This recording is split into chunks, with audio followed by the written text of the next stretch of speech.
Bismillahirrahmanirrahim. Kalau Anda terkena penyakitnya dan divonis menjadi bagian dari ahli penyakit itu, misal yang sekarang terkena misalnya kena corona atau kena yang lain, kena cancer, kena macam-macam, maka Allah ajarkan zikir yang selanjutnya yang bisa Anda bacakan, tapi tolong dibacakan dengan penuh keikhlasan dan permohonan kuat kepada Allah Subhanahu wa taala. Saya akan gabungkan 3 surah sekaligus. Insyaallah kalau Anda bacakan dengan benar, di situ ada janji dari Allah seperti Allah janjikan kepada Nabi Ayub, penyakit apapun selain kematian Allah akan berkenan menyembuhkannya. Pertama, saya urutkan dulu dari urutan ayatnya. Quran surah ke-17. Quran surah 17 Al-Isra. Ayat 82. Sudah? Ayat 82. Disambungkan ke Quran surah ke-21. Al-Anbiya. Ayat 83 sampai 84. Nanti saya bacakan ayatnya. Terakhir ditutup dengan Quran surah pertama. Al-Fatihah. Ayat 1 sampai 7. Quran surah ke-17 Al-Isra. Ayat 82, Quran surah ke-21 Al-Anbiya ayat 83 sampai 84 dan ditutup dengan Quran surah Al-Fatihah ayat 1 sampai ayat 7. Sekarang perhatikan baik-baik. Awas, ini bukan ilmu takatik ya. Ini isyarat Al-Quran. Wa nunazzilu minal Qur'ani ma huwa shifaa'un. Ini poinnya. Wa rahmatul lil mu'minin wa la yazidul zalimina illa khasara. Wa nunazzilu minal Qur'an, dan kami turunkan dari ayat-ayat Al-Quran itu ma huwa shifaa'un, ada yang bisa menjadi syifa. Apa itu syifa? Obat. Apa itu obat? Syifa. Ibu syifa, ibu obat. Baik. Obat penawar itu ada 2 nama. Seperti penyakit pun ada 2 nama. Satu, obat bagi penyakit fisik yang standar. Disebut dawa namanya. Dawaun. Penyakitnya daun, obatnya dawaun. Ya. Ada riwayat mengatakan likulli da'in dawaun. Setiap penyakit pasti ada obatnya. Kecuali kematian.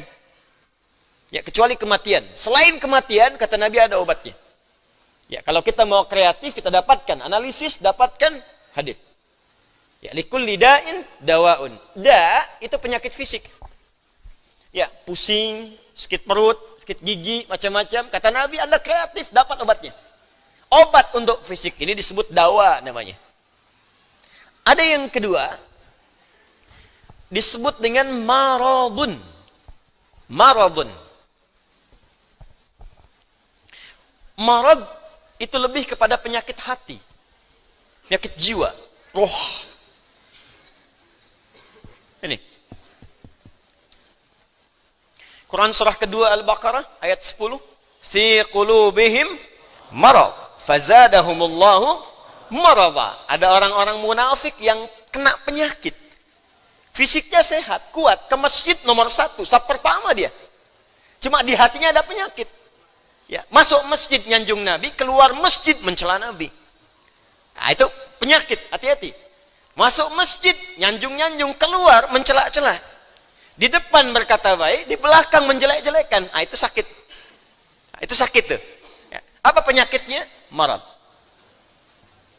Obat penyakit hati, ini, maka namanya bukan dawa, tapi disebut dengan syifa. Syifa. Syifa'un. Tahan, pelan-pelan. Jikalau ada orang iri hati, orang dengki, mohon maaf, orang terkena penyakit hati yang lainnya, maka obatnya tidak akan pernah ditemukan di apotek atau di rumah sakit tertentu. Silahkan Anda datang ke Kimia Farma. Datang ke apotek-apotek yang Anda dapatkan di sekitaran, Century dan sebagainya. Tanyakan, ada nggak obat penyakit hati? Ada nggak obat iri hati? Ada nggak obat dengki? Nggak akan ditemukan. Kenapa? Karena mereka khusus menangani penyakit-penyakit fisikal, disebut dengan daun. Tapi kalau syifa, maka ini erat kaitannya dengan penyakit yang pertama ini, penyakit hati. Di mana ditemukannya? Kata Allah, wa nunazzilu minal Qur'an.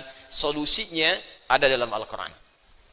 Maka nanti Allah turunkan beberapa amalan-amalan yang saat dikerjakan amalan itu bisa menghikis, menyembuhkan, bahkan menghilangkan penyakit-penyakit hati. Cari ayatnya. Maka Anda akan temukan kalimat-kalimat dalam Al-Quran, ayat-ayat bimbingan.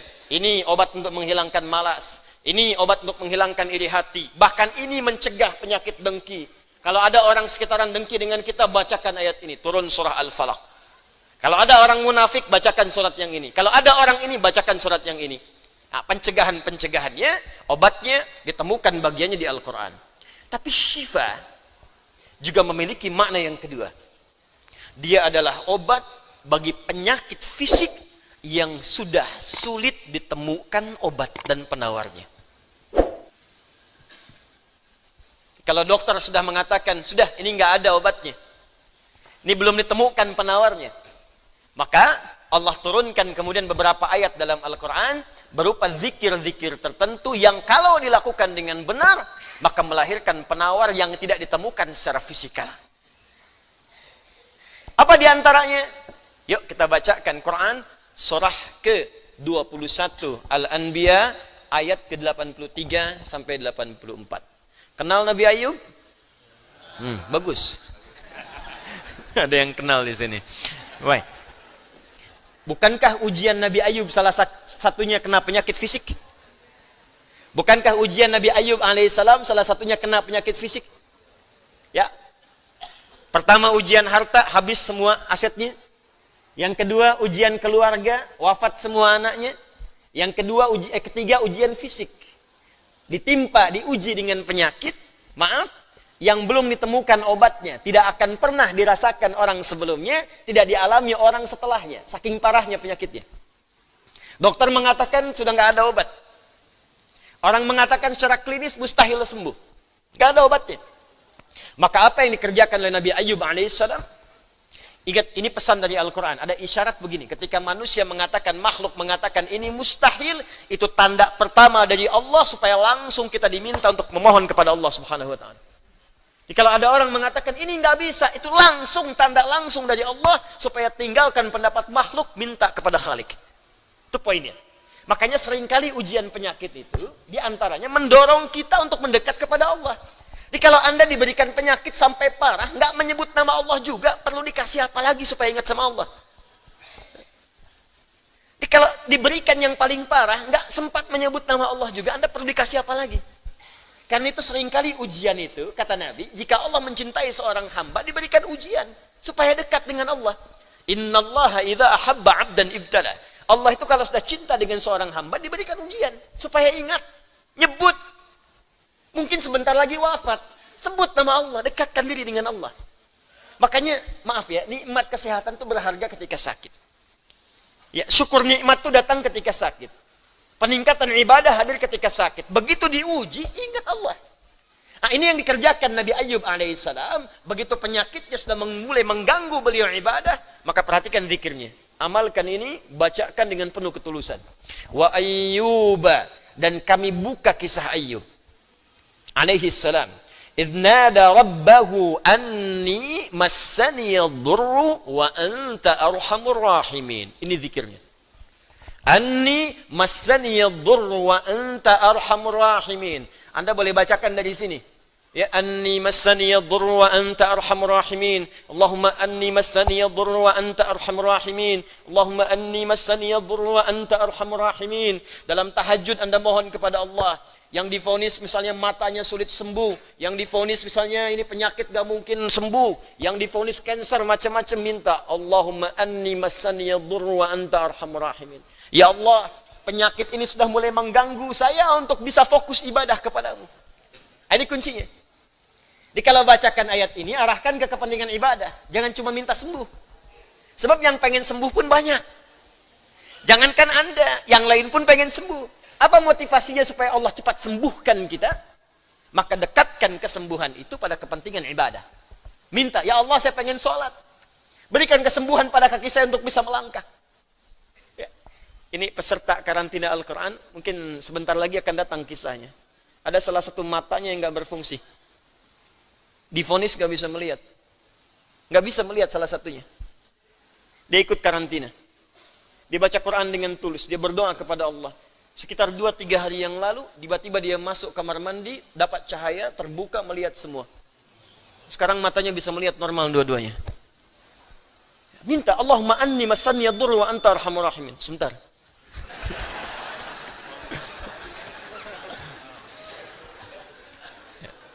Ya Allah, ini penyakit sudah mulai mengganggu saya untuk ibadah. Saya pengen ke masjid ya Allah. Saya pengen Jumatan. Saya pengen jamaah ya Allah. Cuman karena ini saya nggak bisa lagi jamaah. Bukankah engkau menyukai hambamu yang jamaah ya Allah? Bukankah engkau menyukai hambamu yang sholat bersama ya Allah?